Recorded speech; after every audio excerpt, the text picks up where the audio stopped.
Taking amlodipine, Losartan, or Lisinopril for blood pressure. Here's what many seniors don't know. The information contained within these paragraphs has the profound potential to fundamentally alter your perception of every single blood pressure medication resting in your personal cabinet. For those currently prescribed amlodipine, Losartan, or Lisinopril, there exists a compelling and often overlooked possibility, a symptom you have been consciously or subconsciously dismissing, perhaps attributing it to the natural progression of age, the relentless pressure of stress, a period of insufficient sleep, or merely a fleeting bad day could in fact be your body's earnest attempt to convey a vital warning. It might be signaling that your medication is influencing your system in a manner that was never comprehensively elucidated. This particular aspect is profoundly unsettling, for it is not solely when these powerful medications are incorrectly prescribed that individuals suffer adverse effects. The deeper vulnerability arises when patients lack a profound understanding of the precise physiological actions the medication is performing within their bodies, leading them to inadvertently overlook critical clues until a truly serious and potentially irreversible event unfolds. This critical conversation is spearheaded by Dr. Olivia Carter, and for anyone who has been advised to incorporate amlodipine, Losartan, or Lisinopril into their regimen to manage elevated blood pressure, there are 11 indispensable insights that demand immediate comprehension. This isn't because your healthcare provider is intentionally concealing information from you. Rather, the harsh reality of modern medical practice dictates that most appointments are regrettably too brief, most explanations are regrettably too hurried, and consequently, a significant number of patients depart with a prescription bottle in hand, possessing merely a fraction of the comprehensive information they genuinely require for their own safety and well-being. By the time you conclude reading this detailed explanation, you will possess a clear understanding of which side effects are universally common, which necessitate immediate and serious concern due to their inherent danger, which may initially appear innocuous but are unequivocally perilous upon closer examination, and, perhaps most importantly, why the foundational truth of managing blood pressure has little to do with the numerical display on your blood pressure monitor and everything to do with whether you can safely, sustainably, and comfortably continue taking the medication over an extended period. Consider the illuminating experience of Gloria, whose narrative vividly underscores the absolute necessity of this discourse. Gloria, a meticulous and disciplined individual at 72 years old, exemplified the ideal patient every doctor hopes to encounter.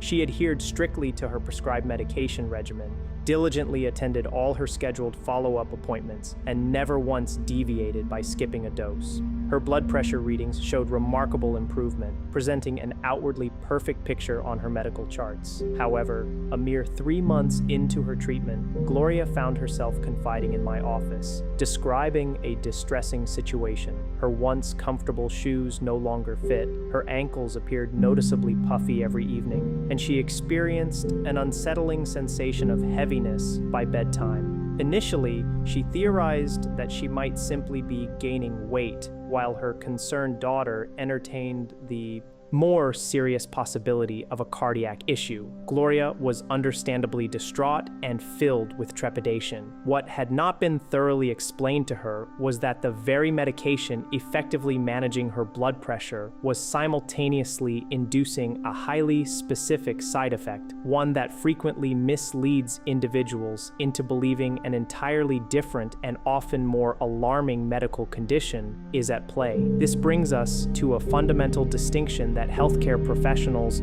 often lack the requisite time to articulate with absolute clarity. These 3 commonly prescribed medications, amlodipine, Losartan, and Lisinopril, are decidedly not interchangeable pills merely bearing different labels. Each belongs to a distinct pharmacological class, and this classification dictates their unique mechanisms of action and, crucially, their entirely divergent patterns of potential side effects. Amlodipine functions as a calcium channel blocker, exerting its effects by relaxing specific smooth muscles in blood vessels. Losartan is an angiotensin receptor blocker, ARB, which operates by blocking a particular hormone that constricts blood vessels. Lisinopril, conversely, is an angiotensin-converting enzyme, ACE inhibitor, preventing the body from producing that same vasoconstrictive hormone. While all three undeniably serve the primary objective of lowering blood pressure, they achieve this goal through entirely disparate pathways, which in turn generates completely dissimilar arrays of side effects. A failure to grasp this crucial distinction inevitably leads to misinterpreting the subtle yet significant signals your body is attempting to communicate. One might erroneously conclude that all blood pressure medications operate in an identical fashion, when in reality their diverse actions lead to highly specific and varied physiological responses. For instance, amlodipine frequently induces relaxation of the peripheral blood vessels in a manner that commonly results in noticeable swelling in the lower extremities. Lisinopril, by contrast, is renowned for its tendency to provoke a characteristic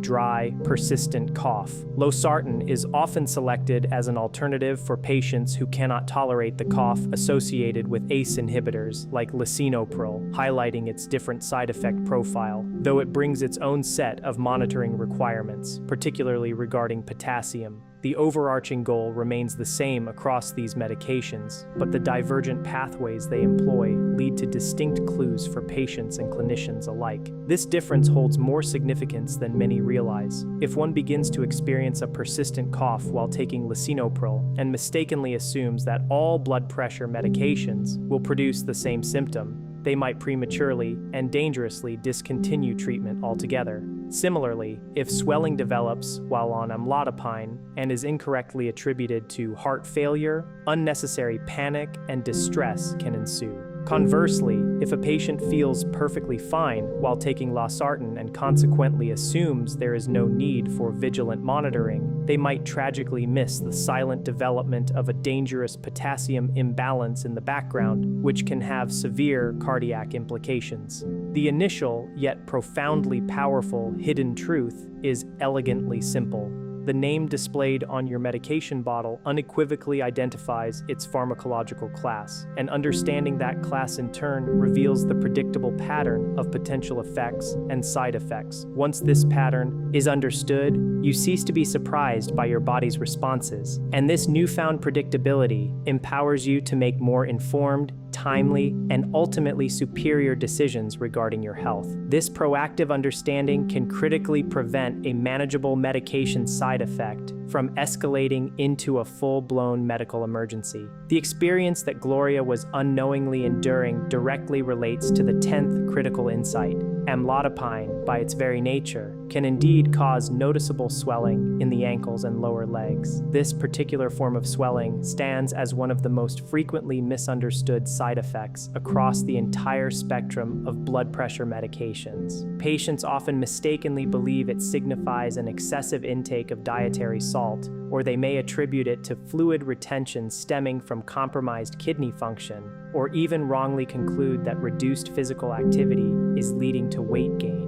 However, in the context of amlodipine, this characteristic swelling typically arises because the small arteries in the lower limbs relax more extensively than the corresponding veins. This physiological imbalance permits blood to flow into the legs with greater ease than it can effectively flow back out, causing pressure to accumulate within the tiny blood vessels. Consequently, fluid begins to seep from these vessels and accumulate within the surrounding tissues around the ankles and feet. This mechanism explains why individuals frequently observe, "I feel perfectly normal in the morning, but by evening, my socks are leaving deep, noticeable indentations on my skin."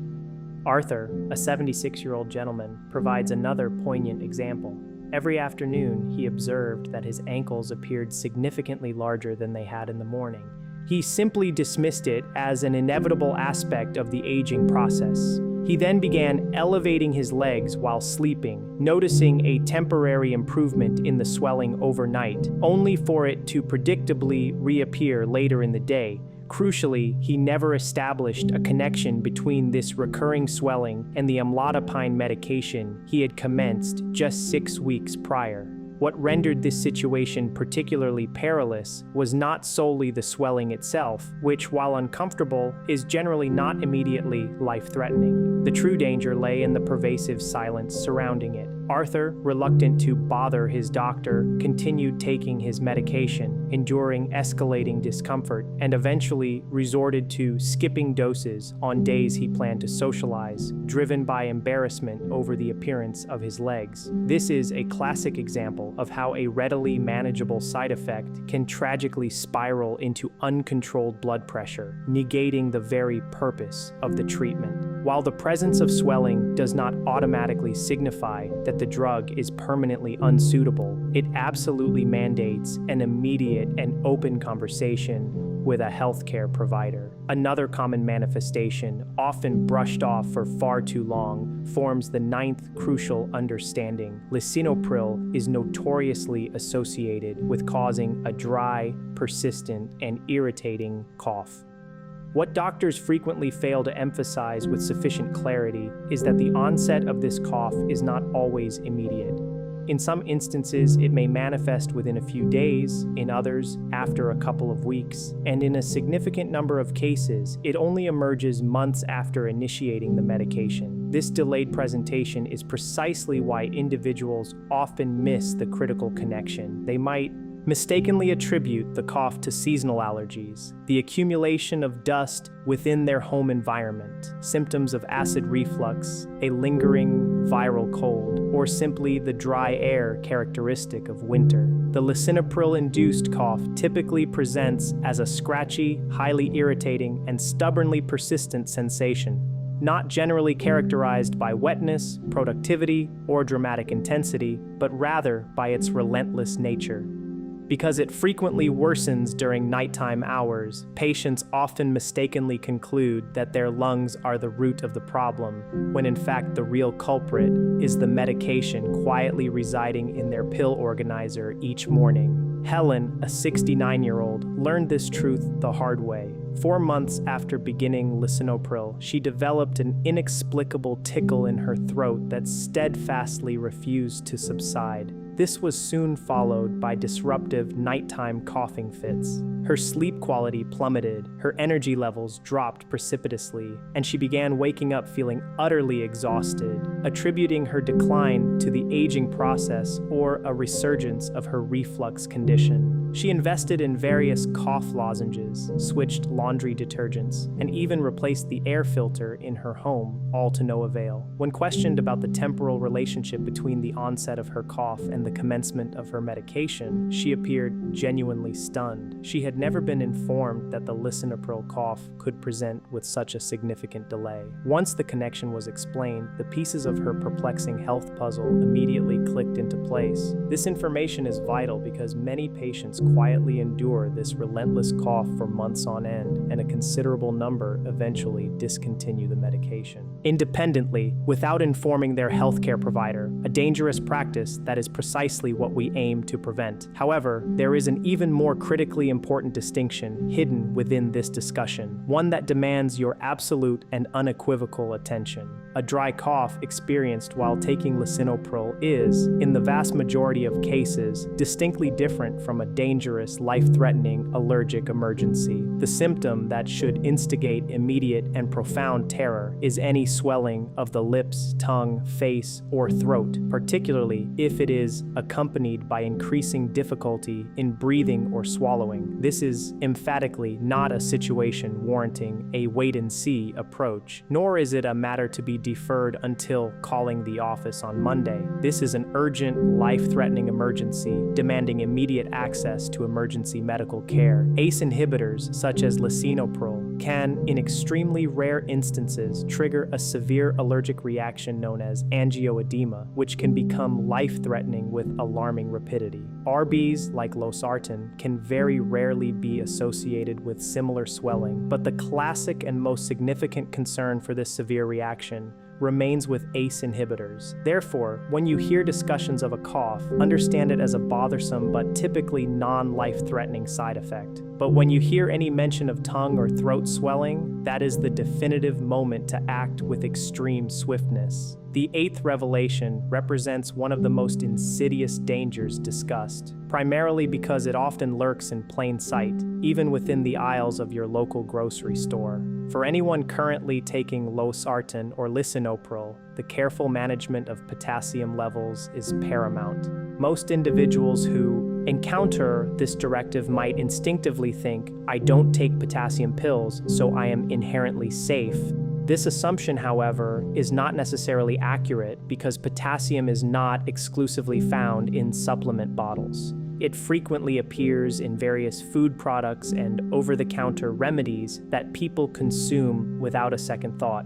Common sources include widely available salt substitutes, numerous heart-healthy seasoning blends, various electrolyte powders designed for rehydration, certain meal replacement drinks, and a multitude of other products that individuals utilize casually. Both Losartan and Lisinopril possess the pharmacological capacity to elevate potassium levels in the blood, and excessively high potassium, a condition known as hyperkalemia, can become extraordinarily dangerous due to its profound impact on the delicate electrical rhythm of your heart. At its initial stages, it may not announce its presence with loud or distinct symptoms. It might subtly manifest as generalized weakness, uncomfortable muscle cramps, a tingling sensation in the extremities, pervasive fatigue, or intermittent heart palpitations. Disturbingly, in some cases, there may be hardly any noticeable symptoms at all, making it a silent threat. Consider the case of Robert, a 74-year-old who had been diligently striving to embrace a healthier lifestyle. He meticulously reduced his sodium intake, became an avid reader of food labels, and proudly transitioned to using a salt substitute, convinced he was making precisely the right choices for his cardiovascular health. What Robert unknowingly overlooked was that many commercial salt substitutes replace sodium chloride with potassium chloride. Consequently, he was simultaneously taking Losartan, a medication known to increase potassium levels, and meticulously seasoning every meal with an additional significant source of potassium. He gradually began to experience a vague sense of weakness and feeling off, eventually noticing occasional skipped beats in his chest. By the time his routine laboratory tests were conducted, his potassium level was dangerously high, necessitating immediate and urgent medical intervention. The profound tragedy in Robert's situation was not due to carelessness or disregard for his health. On the contrary, he was conscientiously attempting to be compliant, striving to be a good patient, and diligently adhering to what he believed were the correct health guidelines. The simple yet devastating truth was that nobody had clearly and comprehensively connected these critical dots for him. This profound gap in patient education is precisely where individuals often inadvertently suffer harm. The seventh crucial insight delves into the nuanced truth surrounding kidney numbers, a topic that frequently causes such profound confusion that patients sometimes prematurely discontinue their medication. Ironically, at the very moment it might be exerting a protective effect. Losartan and Lisinopril are far more than just blood pressure lowering agents. For the appropriate patient, these medications can also provide significant long-term protection for both the kidneys and the heart. However, when treatment is first initiated, or when the dosage is subsequently increased, your doctor will likely order blood work, which may reveal a small, subtle change in kidney function, often indicated by a slight rise in creatinine levels or a modest dip in the estimated glomerular filtration rate, eGFR. To many patients, observing such results in their patient portal can erroneously sound like irrefutable proof that the medication is actively causing damage to their kidneys. While it is true that in some instances such changes can indeed signal a problem requiring adjustment, it is equally important to understand that a small initial shift is frequently an entirely expected physiological response. This occurs because these powerful medications fundamentally alter the pressure dynamics within the intricate filtering system of the kidneys. This inherent complexity is precisely why regular blood tests are not merely routine, but fundamentally indispensable, and why attempting to guess or self-diagnose based on incomplete information is exceptionally dangerous. Sharon, at 71 years old, with a dual diagnosis of high blood pressure and early-stage kidney disease, nearly made this critical error. Her physician specifically prescribed Lisinopril because of its established potential to offer long-term kidney protection. A mere couple of weeks after starting the medication, her laboratory results showed a slight alteration. Accessing these results through her patient portal before anyone could contact her, she immediately panicked, concluding that the medicine must be harming her kidneys. She was literally one click away from stopping the medication that very night. When we finally spoke, I patiently explained that the pivotal question was not merely, did the number change? The far more critical questions encompassed by how much did it change? What was the overall trend of this change? And what other factors or conditions are simultaneously at play within your body? A mild anticipated change, meticulously supervised by a healthcare professional, is vastly different from a dangerous and concerning decline in kidney function. This underscores why diligent lab follow-up is not an optional formality or mere theater. It is an integral and non-negotiable component of the treatment plan itself. These drugs are both potent and extraordinarily beneficial, but their utility is fully realized only when they are intelligently and consistently monitored. This leads seamlessly to the sixth crucial point, which represents one of the most frequently overlooked dangers, particularly among older adults. Dehydration changes absolutely everything. If you are a patient taking Losartan or Lisinopril and you subsequently experience conditions such as vomiting, diarrhea, a debilitating stomach bug, a period of poor appetite, or engage in activities leading to heavy sweating in warm weather, the very medication that was providing effective assistance yesterday may exert a dramatically different and potentially adverse effect on your body today. Under these dehydrated conditions, your blood pressure can plummet dangerously low, your kidneys can become severely stressed, and you may experience alarming symptoms such as intense dizziness, pervasive weakness, or even episodes of fainting. In certain severe instances, one can rapidly and unknowingly slide into a state of acute kidney injury much faster than typically anticipated. It is not that the medication has suddenly transformed into a harmful substance. Rather, the body's delicate fluid balance has been profoundly altered, and consequently, the identical dose of medication is now operating within a fundamentally different internal physiological environment. This scenario represents one of the most poignant and frequently uttered "nobody told me" moments in the realm of blood pressure management, primarily because individuals often continue taking their usual pills despite experiencing illnesses that drastically compromise their hydration status. Frank, aged 78, unfortunately encountered this exact predicament. He contracted a severe stomach virus, found himself unable to retain much fluid or food, yet out of a deeply ingrained sense of compliance, he steadfastly continued to take his usual Losartan every morning, proud of his impeccable medication adherence. That night, as he attempted to stand up from the couch, the room began to violently spin, and he narrowly avoided a complete collapse. Upon arrival at the emergency department, the issue was not that Losartan itself was an inherently bad drug. The critical problem was that his body was severely depleted of fluids. He had lost essential fluids, his blood pressure had dangerously bottomed out, and his kidneys were under immense strain. What Frank truly needed was not a rigid, unthinking obedience to the pill bottle. He needed a practical, actionable plan for managing sick days. He needed to be informed about when an illness fundamentally alters the rules of medication use and when it is imperative to call for professional guidance rather than simply attempting to power through. This kind of practical, preemptive advice, though seemingly undramatic, is invaluable in preventing immense suffering and, crucially, in dispelling the profoundly dangerous notion that medication must be taken irrespective of the body's current physiological state. Point number 5 unveils a hidden trap lying dormant in millions of medicine cabinets, one that, at first glance, appears to have no connection to prescription drugs.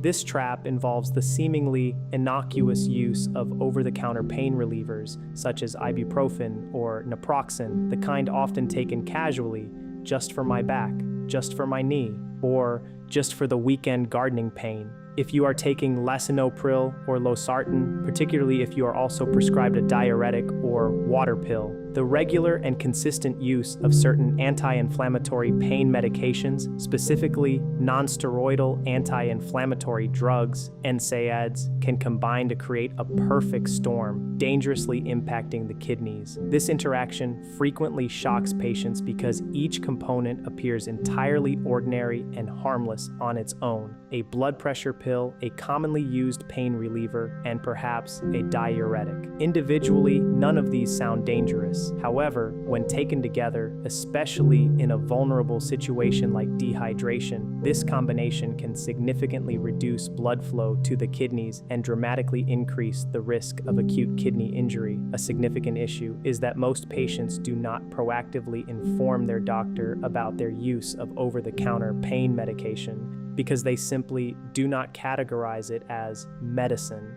but rather as something readily available from the drugstore. Carol's experience illustrates this perfectly. At 73, she took Lisinopril for her blood pressure and a water pill for leg swelling, and she routinely used ibuprofen several times a week to manage arthritis pain in her hands. She genuinely believed she was managing her health beautifully. Then, her kidney lab results began to worsen unexpectedly. Her blood pressure became more erratic, and suddenly, everyone on her medical team was scrambling to ascertain what had changed. It was not a mystery, it was precisely this dangerous drug interaction. Once the daily anti-inflammatory use was identified and discontinued, safer pain management alternatives were reviewed, and her medical monitoring was tightened. Her condition significantly improved. But here is the critical takeaway. Many patients mistakenly believe that medication dangers stem solely from rare side effects listed in microscopic print. In reality, some of the most significant dangers arise from common combinations of medications that nobody reviews with sufficient care or attention. If you are taking Losartan or Lisinopril, the topic of over-the-counter pain medicine is not a casual discussion. It is a serious safety topic that absolutely warrants a thorough and open conversation with your healthcare provider. The fourth crucial side effect is one that people frequently normalize until it culminates in a debilitating fall. This includes sensations of dizziness, lightheadedness, that peculiar woozy moment when one stands up too rapidly, or a generalized feeling of weakness often experienced after the initial few doses of medication. With all three of these medications, Amlodipine, Losartan, and Lisinopril, especially during the initiation phase or when the dosage is increased, your body requires a period of adaptation to adjust to the newly lowered blood pressure. This adaptive process can often manifest as dizziness, particularly when transitioning from a lying or sitting position to standing upright. People frequently dismiss these sensations with a lighthearted comment like, "Oh, I just got up too fast." While this may occasionally be true, in older adults, even a few seconds of profound dizziness can lead to devastating consequences: a fractured wrist, a serious head injury, or a severely broken hip.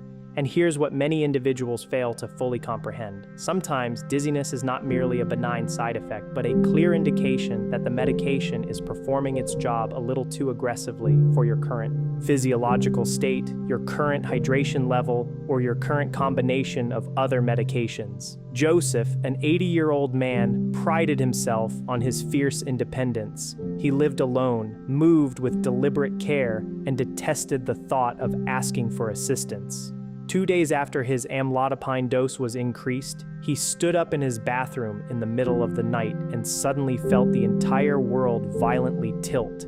He instinctively grabbed the sink just in the nick of time, preventing a fall, but the experience profoundly frightened him. When asked if anyone had warned him about the importance of rising slowly, pausing to sit on the edge of the bed first, and diligently watching for persistent weakness or episodes of near fainting, he simply shook his head. He had been informed that the medication would lower his blood pressure, but he had not been adequately prepared for what that sensation might actually feel like within a real body navigating a real house in the darkness. This distinction highlights the profound difference between simply prescribing a drug and truly preparing a patient for its real-world effects. While mild dizziness may indeed improve over time as the body adapts, fainting is unequivocally not a symptom to ignore, and repeated episodes of dizziness are certainly not something to silently endure. Now we transition to the third critical insight, a point where countless intelligent individuals inadvertently sabotage the effectiveness of their own treatment. This often occurs when they fixate on a single blood pressure reading, observe a high number, and prematurely conclude that their medication has failed. Conversely, they might see a single low number and hastily decide that the medication is excessively potent. This approach fundamentally misunderstands how blood pressure operates. Blood pressure is not a static value. It is inherently dynamic and constantly fluctuates. It changes in response to sleep patterns, pain levels, psychological stress, the act of speaking, changes in posture, meal consumption, caffeine intake, and even the anxiety directly associated with the act of measuring the reading itself.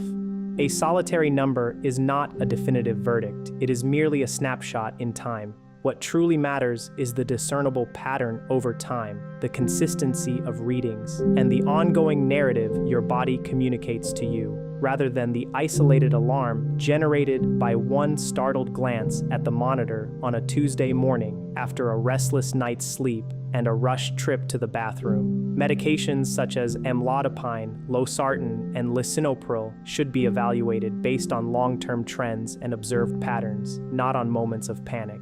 Diane, at 67, meticulously checked her blood pressure whenever she felt the slightest hint of worry. If she experienced a headache, she checked it. If she read a distressing news headline, she checked it. If she obtained a high reading, she would check it again 2 minutes later, then again and again, until she had accumulated a page full of numbers and her heart was filled with escalating fear. She became convinced that her lisinopril was no longer effective. However, when we systematically slowed down the process, implemented consistent measurement times each day, and ensured she rested quietly for a period before taking a measurement, a dramatically different picture emerged. Her medication was, in fact, working quite reasonably well. The apparent chaos was not inherent to the medicine, but stemmed from her inconsistent and anxiety-driven method of measurement. This insight is crucial because once individuals firmly believe their medication has failed, they are prone to making impulsive and dangerous decisions. They might take extra doses, skip doses altogether, or demand a change in medication based on what is essentially physiological noise rather than meaningful data. Good medicine, when combined with poor interpretation, regrettably leads to suboptimal or dangerous outcomes every single time. The second critical point concerns timing, and I cannot emphasize enough how frequently a misunderstanding of this aspect creates unnecessary and avoidable danger. These powerful medications achieve their optimal efficacy when taken with unwavering consistency. This means adhering to the same general time each day, integrating them into a stable daily routine, and following a consistent system. If you happen to miss a dose, the appropriate response is not typically to double up later in the day, unless your clinician has provided you with very specific and individualized instructions to do so. The standard patient instructions for most blood pressure medications advise taking the missed dose as soon as you remember, unless it is already very close to the time for your next scheduled dose. In that specific scenario, the instruction is to skip the missed dose entirely and simply resume your normal schedule. Critically, the instruction is almost universally to not take 2 doses at once. Yet, individuals do this frequently, driven by an understandable fear that their blood pressure might dangerously climb. The ironic and dangerous consequence is that they then often experience dizziness, profound profound weakness or alarm caused by a sudden and dramatic drop in blood pressure that they themselves inadvertently induced. Consistency is not merely a boring adherence to routine. Consistency is the very foundation that transforms a prescription into a stable, predictable, and effective treatment plan, rather than a daily gamble with your health. Martin, a 75-year-old, prided himself on taking his medication faithfully, except for those times when he didn't. If he forgot his Lisinopril in the morning, he would simply take it at lunchtime. If he then remembered it again before dinner, he would convince himself that it was safer to take another dose just in case. On one occasion, after observing a high reading on his home blood pressure monitor, he impulsively took an extra tablet, fearing the risk of a stroke overnight. This ill-advised decision resulted in him being confined to bed the following day, feeling utterly washed out and profoundly unsteady. Martin's failure was not due to recklessness. It was because nobody had unequivocally drilled into him the fundamental truth that blood pressure medicines are not rescue pills to be deployed for random, isolated spikes. They are long-game medications designed to work through steady, consistent use, not through emotional reactions to fluctuating numbers. If you are ever unsure about what to do when you miss a dose, you absolutely must ask your healthcare provider. If you are uncertain about whether you can split the timing of your pills or combine them, ask. Guessing with these powerful medicines, though it may feel like a small decision in the moment, possesses the very real potential to create very large and dangerous problems. Finally, we arrive at the singular most important truth, the number one insight that doctors often do not fully articulate aloud. The best blood pressure medication is emphatically not the one that merely delivers the most aesthetically pleasing numerical reading for a few weeks. The truly best medication is the one you can consistently, safely, and intelligently continue taking over the long term, because it harmoniously aligns with your unique body, your specific symptoms, your other existing medical conditions, your laboratory results, and the practicalities of your everyday life. This is the profound truth that far too many people miss.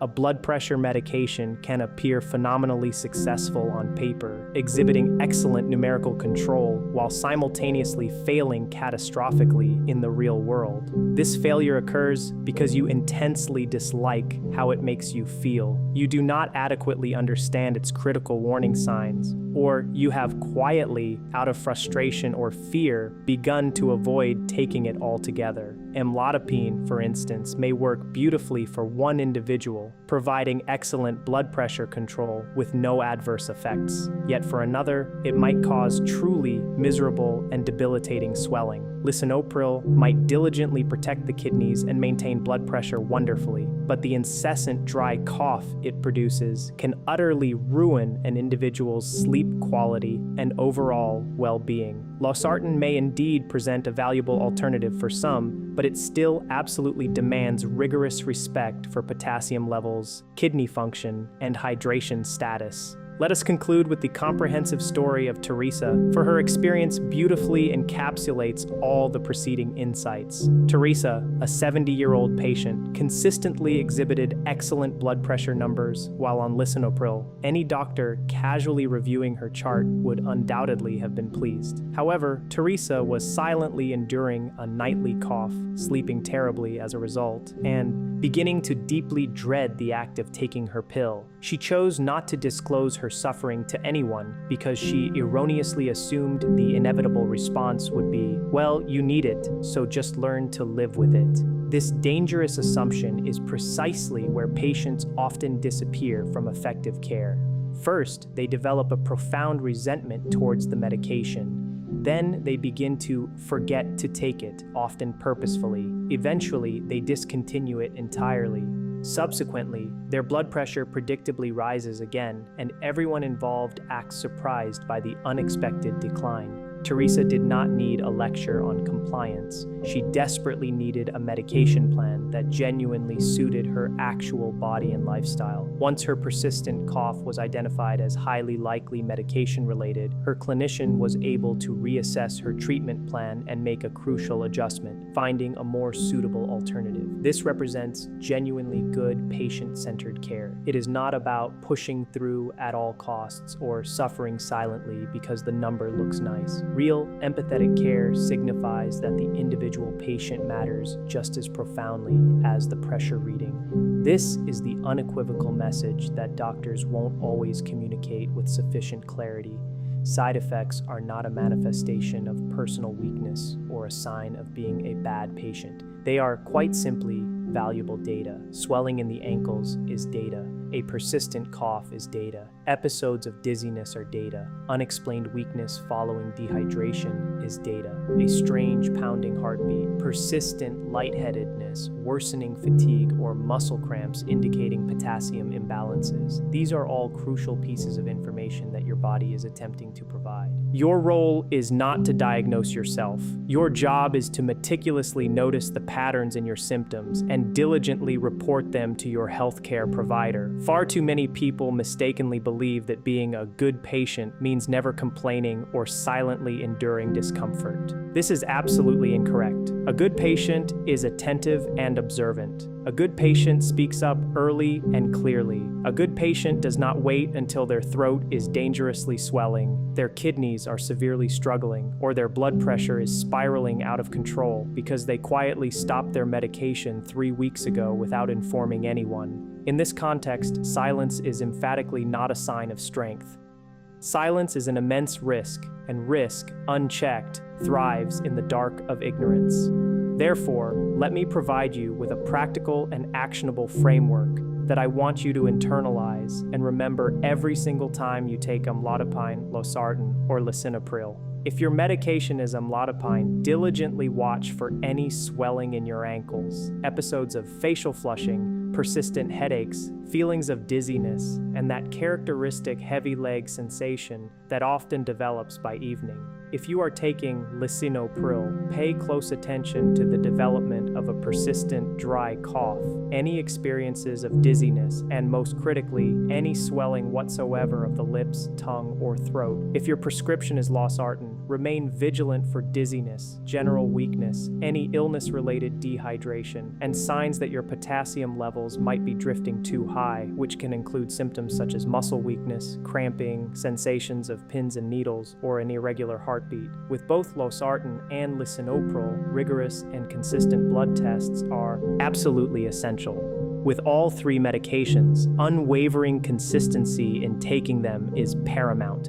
And with every single one of these powerful drugs, any symptom you cannot readily explain or attribute to another cause is unequivocally worth discussing with your doctor. Do not wait for absolute certainty before making that phone call. You only need a pattern of symptoms that genuinely concerns you. I also need you to grasp another vital truth that can spare you a tremendous amount of fear. Not every side effect signals an impending catastrophe. A mild headache during the initial phase of starting Amlodipine may very well improve as your body adjusts. Mild dizziness when first lowering blood pressure often settles as your system adapts.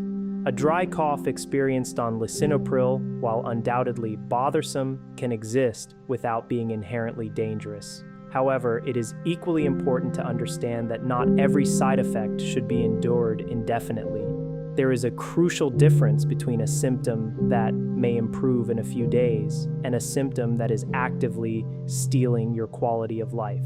Patients frequently blur these critical lines, either panicking excessively over a manageable symptom or dangerously minimizing a truly serious one. The appropriate response is neither panic nor denial. The answer lies in informed interpretation, and your ability to interpret your body's signals vastly improves when you fully understand what class of drug you are taking, how it is designed to behave, and precisely which red flags unequivocally cross the line from a mere nuisance to an immediate urgency. Now, pause and consider how many individuals navigate their daily lives with blood pressure medication shrouded in a fog of incomplete knowledge. They may know the name of their pill, they understand the prescribed dose, and they are aware they must take it, but they often do not comprehend the underlying reasons why their ankles swelled, why that persistent cough suddenly began, why their lab results inexplicably changed, why their doctor inquired specifically about their ibuprofen use, why dehydration suddenly became a critical concern, or why a seemingly harmless salt substitute could pose a significant danger. This pervasive fog of ignorance breeds fear, and fear in turn often leads to poor, impulsive, and dangerous decisions. The very moment you begin to understand the fundamental mechanisms by which these medications operate, so much of that fear begins to dissolve. You cease to imagine that every new symptom signifies the worst possible outcome, and you simultaneously stop pretending that obvious and persistent symptoms mean nothing at all. This delicate yet powerful balance of understanding is precisely where safety resides. Not in ignorance, not in obsessive worry, but in genuine, informed comprehension. And once you attain this level of understanding, you become far more resilient and less susceptible to harm because you cease to be a passive recipient of powerful medications and instead become an active, informed participant in your own healthcare journey.